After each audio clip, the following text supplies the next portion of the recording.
NHPower, why am I here? I'm just trying to help. This is, between you and HyNet, who are doing the hydrogen project, or the focal point for the HyNet project. Cadent, who've got to ship it around the country. So it's mostly about them today. What am I here? Just to try and help and see whether I can make it all work. So as we've discussed with everybody, there's lots of routes to decarbonisation. There's geothermal energy, and we're busy arguing with NHS England about the procurement at the moment. They're not making it easy for us. There's hydrogen or green fuels. I say that because it's biomethane in Ireland looking likely. There's district heating energy, which may take hydrogen into it, so it may apply today, and the heat pumps which people are on with. But today we're talking about hydrogen. Okay, we may have question marks about hydrogen, but I think Martin might cover some of that today. I think he'll cover the fact that it'll be subsidised by the gas price. So if you could explain a bit of that as you go along, Martin, so they can be fairly comfortable. It's not going to be a premium with respect to gas. And then it'll be wise for trust to register, because if you can't give Martin the help he needs to get us on the list when he goes forward to the government to get the money for this thing, then he won't better include us. So it'd be nice to have him and us to support him. And that's why we were trying to get everybody signed up, even if we end up choosing to do something different. At least that we got us on the road. And then today, because we're talking about HyNet at the front of this, and Martin will describe it to you, and he will show you this map again. We gave Martin all the hospitals in the northwest. He plotted them in those little blue crosses, and he helped us with a list that you see to the left there of hospitals that could get hydrogen within a reasonable time span. And so I've gone out to all those hospitals and a few others as well, because they've asked to be there, to take part in this. And I'm hopefully they'll all sign up. Where it says Ireland site, don't ask me why Eric calls it that, but that's the Manchester Oxford Road Hospital, which is huge. Okay, so that's the bit. And I'm going to move over and hand it to Martin in a second. So this is Martin. You're going to let me drive the slides for you, Martin. Yeah, thanks, Clive. So very nice to meet you all. So I'm Martin Shannon, Head of Commercial within Cadent Gas. Cadent Gas is the largest gas distributor in the UK. Next slide, please, Clive. So it's been a hugely important election in terms of decarbonisation for the UK. We've already started to engage with the new appointees. Ed Miliband, Secretary of State. Sarah Jones is Minister of State, so she is very influential in the debate around decarbonisation with hydrogen. She'll be the one who'll be making the recommendations on the hydrogen business models, carbon capture and use, and also on a thing called the HAR process, which is the hydrogen allocation rounds for electrolytic. So we're very much engaged with Sarah. Also, we've got Lord Hunt, Minister of State, and most interestingly, Chris Stark has a bit of a roving role across Whitehall, really, leading one of the new mission controls for decarbonisation for clean power. So again, he will be very influential in determining the future energy mix for the UK, working very closely with NESO, the National Energy System Operator, who got its powers under the Energy Act last year. And their role is basically working out how we're going to power the UK over the next 50 years, combining offshore wind, renewable electricity, hydrogen, managing and declining the gas industry, and also nuclear. Next slide, please. It was very positive, as I mentioned, for the hydrogen economy in terms of what they're saying about hydrogen networks and storage. So they're still committed, the Labour Party, to the 10 gigawatts of hydrogen production by 2030. That is 6 gigawatts of green and 4 gigawatts of blue. They're putting more money through the National Wealth Fund, 500 million. This is to fund additional capex projects for electrolytic. It wasn't actually a manifesto pledge, but again, it's been publicly announced, so we need to hold them to account. Hopefully that money will feed through. They've also established a Great British Energy company, which is going to basically look to capitalise about 8.3 billion in emerging green hydrogen technologies across the UK over the course of the next Parliament. So again, that's hugely important and significant that they're doing that. They're also rewarding investment to firms who are producing electrolytic projects. And this will be additional money is up to about £500 million, which will go through the hydrogen business model and the transportation and storage business models. So we are very pleased with what the Labour has said so far. Obviously, we need to work closely with them whilst they bed in, and hopefully we can keep to the same schedule we had before the election. Next slide, please. There is also what's called the future energy scenarios. So National Grid traditionally produce these, and they have changed a little bit this year. So they were leading the way consumer transformation and system transformation and falling short. It's now called Holistic Pathway. So Holistic Pathway is really the mix of electrification and the use of hydrogen to decarbonize high heat, high temperature processes in industrial clusters. So a lot of industry cannot just electrify brick kilns, glass kilns. It's much better that their input fuel transitions from methane to hydrogen. There is a very quite polarizing debate around hydrogen for heat. This is hydrogen into homes. So that is something which, government, I think, is going to move much more towards the heat pumps. The other ones on here is electrification, so much more stronger on electrification through, as I mentioned, heat pumps as they continue on electric vehicles.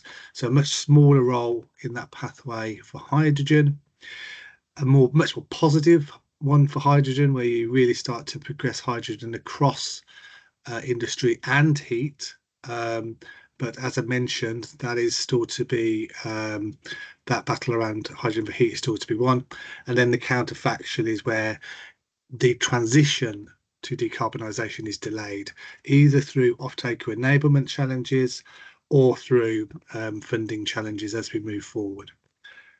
As I go through, please do ask any questions or just as I go through. Next slide, please. So the Northwest today. So in the Northwest, it's fantastic for us in the Northwest. We've got a high density of stakeholders, and we've got the carbon capture and storage in the Liverpool Bay. So this is basically where you would capture CO2 from plants direct and actually sequester it offshore through the carbon capture and storage. HyNet is actually initially going to be blue hydrogen, so that's methane cracked and effective view of hydrogen and CO2, and the CO2 will be put into storage. Next slide, please, or next bullet. That's it. So we also in the Northwest have significantly higher than average demand, as you can see from the stats down there, the left hand side. And all of those organisations, we are looking to engage through the HyNet project. We've got our HyNet phase 2 is about 100 kilometres of new network, and that's going to be going through a development consent order application early next year. We've already done the statutory consultation on that, and we've got around about 16 committed, very large industries who are connecting in that initial phase. Next slide, please. So as I mentioned, supporting industry to pivot to the greener economy is key. The business models at the moment that government has produced are actually quite weighted to hydrogen production. So there's a subsidy for the producer, so they can sell the hydrogen at the price of natural gas.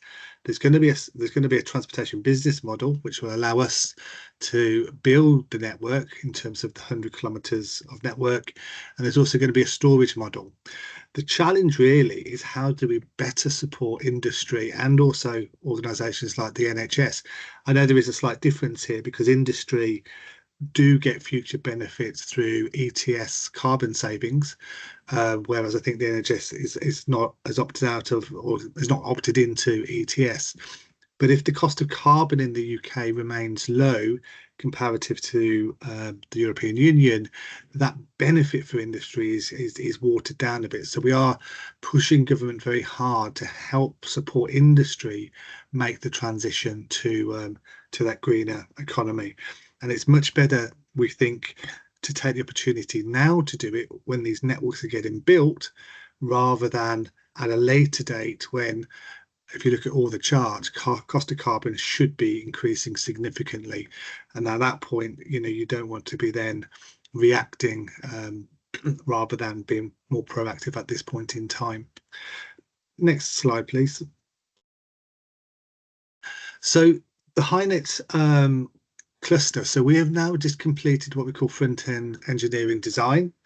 The track one is a carbon capture and use cluster, of which there's 2 that's been given the green light, HyNet and East Coast. It's going to be, as I mentioned, 100% new pipeline, running at sort of 45.5 bar, and it has the ability to go to 75 bar, and it's going to be about 40-inch steel pipelines. We also have salt caverns, so hydrogen storage is quite key to get the flexibility out of a hydrogen network. It's harder to compress hydrogen in pipes. We call it line pack.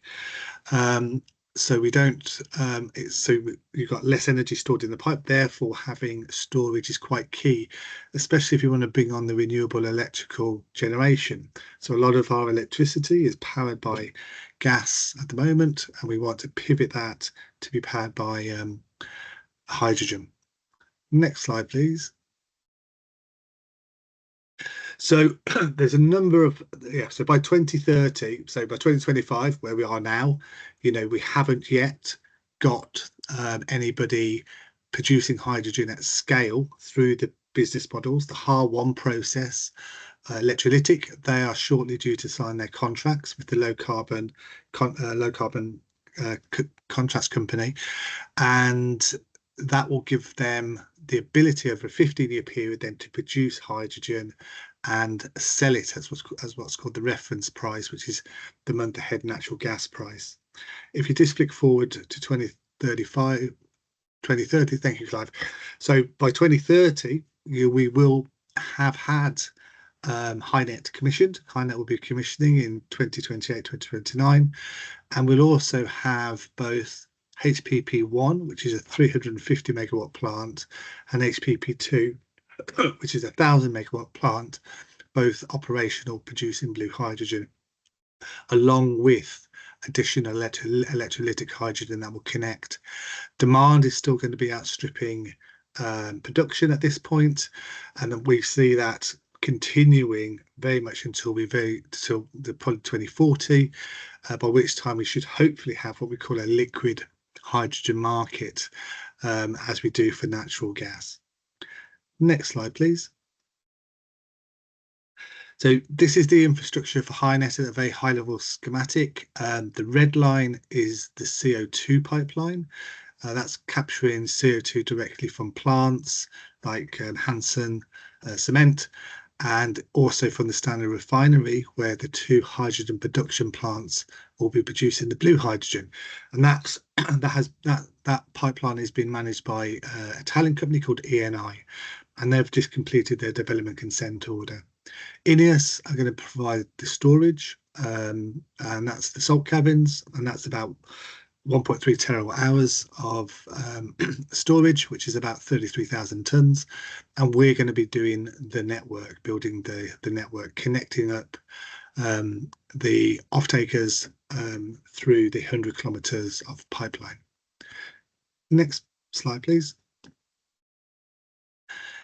As I mentioned, these are the initial design characteristics. So a little bit technical on here, but the reason why we've got the initial pressure and then the higher pressure, 44.5 to 75, is really because we only want to lay the pipelines once.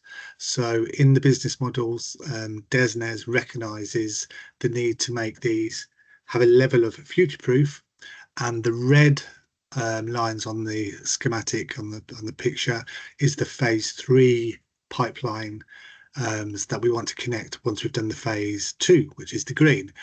And that phase 3 users goes all the way up to Preston, goes into Manchester to connect Heineken, and goes down to a place called Connors Quay, which is a big power station. I've spoke about storage. The other thing is this will all be odorized gas, very much like your natural gas is today. Next slide, please. The one challenge at the moment, which we're working with DESNZ, is for the hydrogen economy. We're kind of developing both sides of the markets at the same time. We're developing the supply side and also the demand side. What we mean by that is the hydrogen production business models is going to allow the producers to produce the hydrogen, which is the supply, and equally the demand is basically working with yourselves and industry around how we can get demand ready to take the product. And obviously then there's the whole infrastructure in the middle, which is the Cadent network. Initially, it's going to be a bilateral model, which is where production will be selling directly to the off-taker. And that is quite different from the methane market, where you've got the supplier or the shipper sitting in the middle. Now, we are in a conversation with DESNZ at the moment where we think there needs to be some form of passive shipper, or what we call a super shipper, who will sit in the middle between the off-taker and the producer, because in a point-to-point model where you've got a small electrolytic hydrogen producer just selling to one off-taker, you can do that bilaterally if they own the facility and the pipeline. But when you're talking at a network level, it's going to be very much more burdensome for off-takers having to contract for a producer, contract with a network, and contract for storage, when at the moment they just have one contract with their supplier. So it will create too much commercial risk. So therefore, having some form of shipper model is the way to go, we think, and DESNZ is more minded to do that when these networks for hydrogen get commissioned, as opposed to the point-to-point pipelines. Next slide, please. As I mentioned, we've got lots of engaged users across the piece. As you can see there, from Manchester Airport, Knauf, you guys, Heineken, and they're all of these organisations are going through their own feasibilities at the moment, understanding how they can convert their plant to take hydrogen and at what level they can convert to, because everybody, one thing we do need to be cognizant of is hydrogen is a scarce product in the early days. So having that resilience to switch back to natural gas if there was a supply shock is something which we need to factor in through the process. Government's been very helpful with industrial fuel switching trials at Pilkington Glass and Unilever, which has given the evidence for these off-takers to build upon and take into their own respective sectors.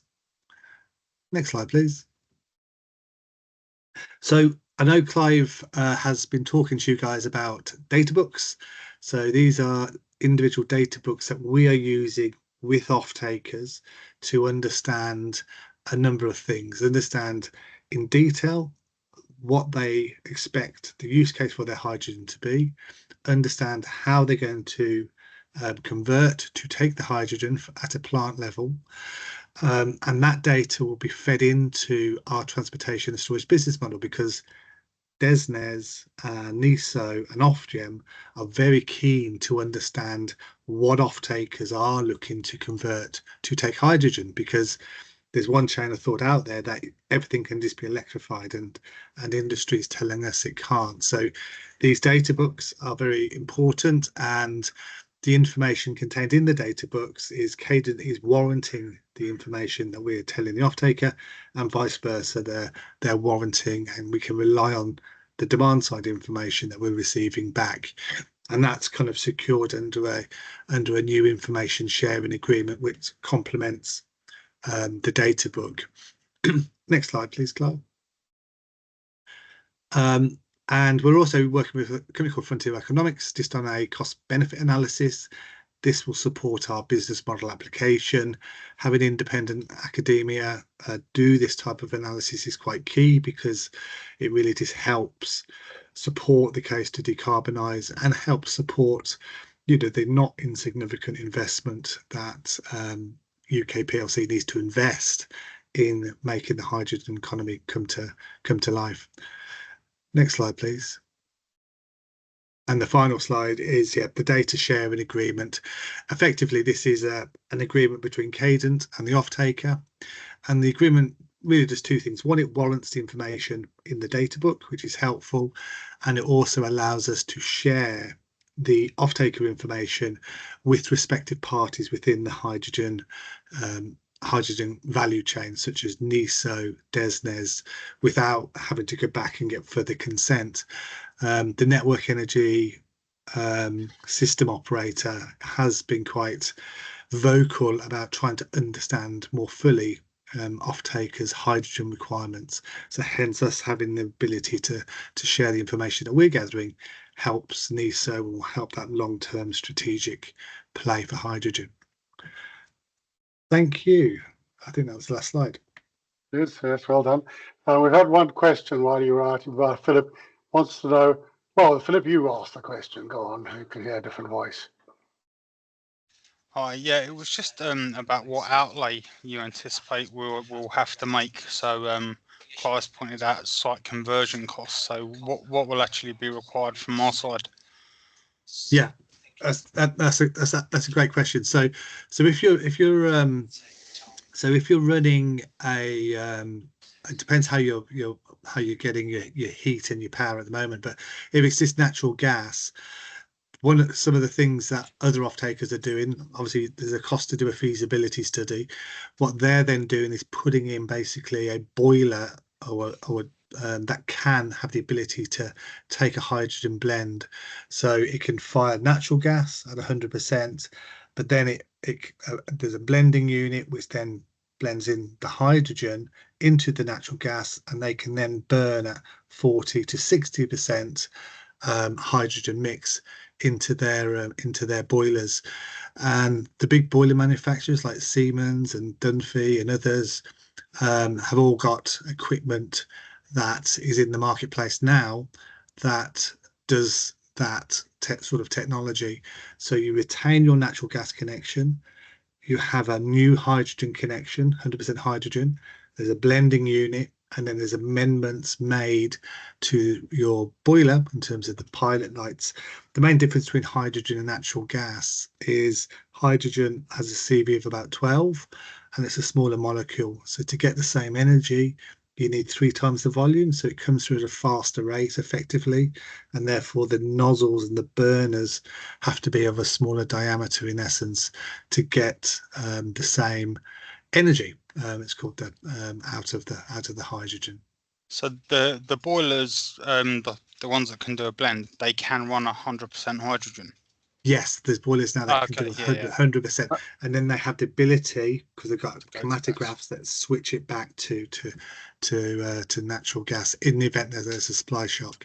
Most are targeting in the early years between the 40 to 60% range in the early years, but ultimately when we get a liquid hydrogen market, 100% would be the way to go. I should have also mentioned that government and Ofgem are also allowing hydrogen to be blended into the natural gas network at 5% as well, subject to the safety case. So why 5% and why not 20%? That's because natural gas is invoiced and billed on what's called a flow weighted average CV. You build on volume, not energy. So if you suddenly put a 20% hydrogen into your house, you would get less. You'd pay the same, but you'd pay more, but you'd get less energy. So so therefore they've capped it at 5% at the moment, subject to the safety case, and there's further work going on in that as well. And elsewhere, we're looking at totally hydrogen boilers with backup arrangements, such as the hospital has at the moment. There are also the CHP manufacturers are working on CHP engines that'll run on hydrogen mixers or pure hydrogen as well. So there's a lot going on. Okay. Thank you. Please put questions on the chat or be ready to voice them. Just put your hands up or something. I'll attempt to spot them.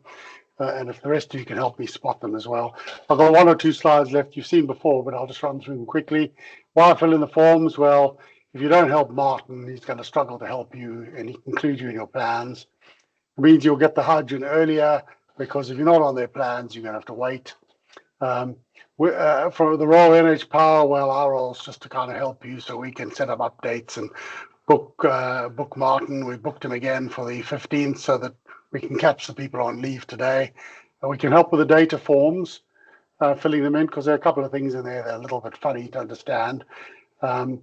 So we can do that for you, but we really need at least the agreements from you, and be better if you did the data or at least check the data. And then, as I say, Martin's agreed to a repeat session on the 15th, which we'll publicize shortly. Okay, and these are the data forms. I showed them to you before. That first line, the meter point, and the names are useful to have there. You can put in when you want hydrogen, how much mix you want, but generally the NHS is looking at 100% and it's looking for it as soon as possible. The resilience matters, you don't really have to explain those other than telling Cadent you're going to have them, because Cadent doesn't want to interrupt get hydrogen to hospital and get on cold hospital. So they need to be sure that you have a way of keeping your hospital warm, irrespective of what hydrogen does. You can explain to Cadent how you plan to convert to hydrogen if you want, or you can just put in there that it will be converted in time for the date. Once we know the date and once we can confirm the price model, the business case will go in and the trust board can decide that it's moving forward, and at the same time it'll approve the conversion. So that'll be through the NHS program. There's some notes there that are useful, possibly. We're healthcare for that note 1. The primary application will certainly be heat, direct heat, and possibly CHP, because it's the only way of keeping CHP in the new green world. You can put blending in if you like, note 3, but you probably won't. Hospitals are pretty constant, but you can explain that in your form. If anybody's got fuel cell, they can fill in 5 and say they need really clean hydrogen, but very few people have. And nobody in the NHS at the moment has fuel cells of any size, so shouldn't be an issue. The CO2 emission reduction consumption of the meter point, well, that's easily worked out from the amount of hydrogen. And where you up to? Well, we're getting ourselves ready, supplying the information, and we're waiting for the go-ahead. You know, when we know hydrogen's definitely coming, then we can definitely start asking the NHS to spend money. The important thing is the agreement. You've heard from Martin why he needs it. If you can fill in these yellow points, delete the square bracket and write in the name of the hospital and stuff in those various points. I don't think you need to fill in the work that you're going to be carried out. This is just that there will be an NHS program to convert you if that's what the trust board agrees to do. And that's the slides. So you've now got an option to ask Martin some questions if you'd like to. We'll get us to repeat anything that needs repeating. Have we got anything in the chat? Okay, no, Philip's left. He told us he'd have to leave, so he's obviously waited till he got his question. He's got there. Is anybody else sitting on any questions? Otherwise, I'm going to let you go home early. Would you please, while you're thinking about that, ask the colleagues that couldn't make it, or remind them they'll have a chance on the 15th, because we've only learned that today. Anybody got any questions? We got Mark. You sitting on anything? I think you asked me a question the other day. Are you satisfied with the answer? Would you like to ask Martin anything? And then I'm going to come to you, Hannah. Yeah, thank you, Clive. All it was really when do you need the agreement signing, and is that just an ASAP, or is there a deadline to that? So we're submitting the business models probably in October this year. So the more evidence that we have offtake commitment, and the more we can demonstrate to DESNZ and NESO, it's there, the better. So that's the sort of timescale that we're submitting to.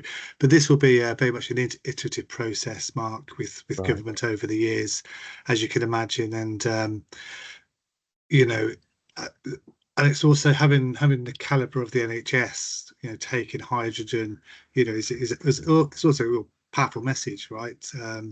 Of the use case of hydrogen. So that's why we do certainly want to try and, well, certainly in our overall bid, let's call it a bid to government for the Track 1 cluster, we will be calling out NHS and these big energy users across the UK, including the airports, including the Pilkington Glasses of the world. Okay. It was just, I was a little bit late coming to the table, I think, on this, so I just wanted to make sure we hadn't missed the boat or anything. No. I know chatting with Cliff, our director, is keen to get on board with this. So obviously I'll get what I need to fill out on the forms, and I might need to come back to you if that's okay, just a little bit more advice around the data book you mentioned earlier. So and the information you want. If you haven't got Martin's contact details, just go by Vanessa. She'll help. Yeah, with everything you do. Will do. Thank you. Hannah, I think you asked me a question the other day. Do you want to ask Martin something?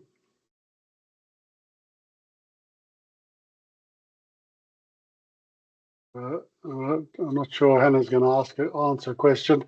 And the other one was, is Graham with us? Yeah, Graham is here. Graham, you asked me a question as well. I think you were hoping you'd expand the boundary a little bit and give you lots of hydrogen too. Do you want to ask Martin something? No, well, I think the majority of the questions are answered. I mean, I'm one of the outliers. I'm looking at Ormskirk Hospital, so it just depends whether the network goes up as far as Ormskirk eventually.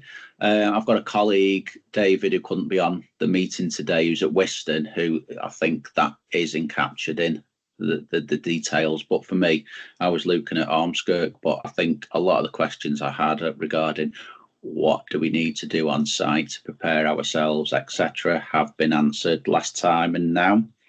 So yeah, it's just what is the possibility of it reaching us at Ormskirk?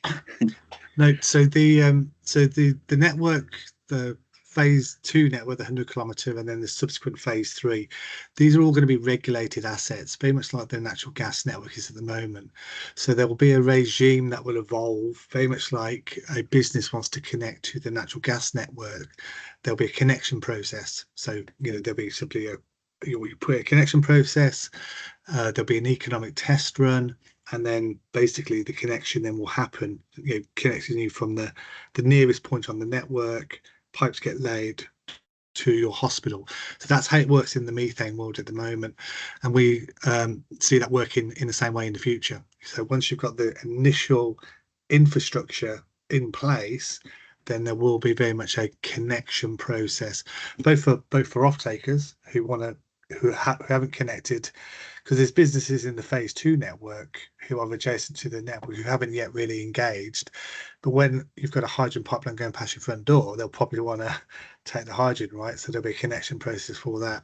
And there'll also be a connection process for entry as well, for new production to connect and give additional resilience into the system. So that's how we see the market evolving to pick up, people who aren't immediately adjacent to the infrastructure. Do you think Graham might get energy before 2040? If you're betting Well, long before that, hopefully, but 2035, if not sooner. Again, it is a possible route to net zero for Ormskirk Hospital then. Yeah, well, it's something that we're considering, along with a number of other things, because we don't know what we're doing. But we have got a CHP there that does run on gas that is relatively new at the moment. So I know we have to get to net zero before the CHP runs out, but we still, at least we have resilience at the site. So, okay. Yeah. Hannah's thought of something. She's excited at the prospect of that there will be a connection ring. Hannah, do you want to fire away? Sorry, I was on mute before. I was just going to ask, Do we know, is there any sort of guarantee of how long the government subsidising the cost will be? Yeah, that's a great question. So the hydrogen business models are 15 years, Hannah. So Right. so the hydrogen plant will recover its capex to build and its operations over that 15-year horizon. So by the end of 15 years, that plant has been fully paid for, right? So therefore, you would assume the plant would continue, because the asset life should be longer than 15 years, to continue to produce the hydrogen moving forward, because they'll have recovered the profit and the capex over that time. But it's a great quick, because you would hope also that you're very much in a much more liquid hydrogen market as well by that point, 15 years further out. Right. Okay. So hopefully it'll stay low from that point onwards, but it'll be a whole new world, and we'll all be a lot closer to retirement. Some of us will be in the grave, but by then. Right. Who have Raquel? Have you got any questions? Just looking down the list of participants. Hiya. No, not really. I think everything has been answered. I do believe that our sites are in the pipeline for the first to be supplied with hydrogen, which is great. And we are in the process of filling out the forms in order to start to getting more involved. Brilliant. Okay, well, that's really good news. Thank you for that. And then I think we just got Carl, and I would have asked everybody. Carl, have you got anything? No, I haven't. Brilliant. Well, can I, on your behalf, thank Martin for taking a time out of his schedule and talking to us, and for agreeing to come back again. If we could all help Martin by getting our information, our agreements together, and just nudging our colleagues as well. I know some people have fed their data through already. Vanessa's already got some. And we'll pick up the remaining people, plus anybody who's in your organization who would do to hear it from the horse's mouth. It might be an opportunity to use the 15th, just so that they haven't had to just pick your brains. They can actually ask the questions themselves if they like.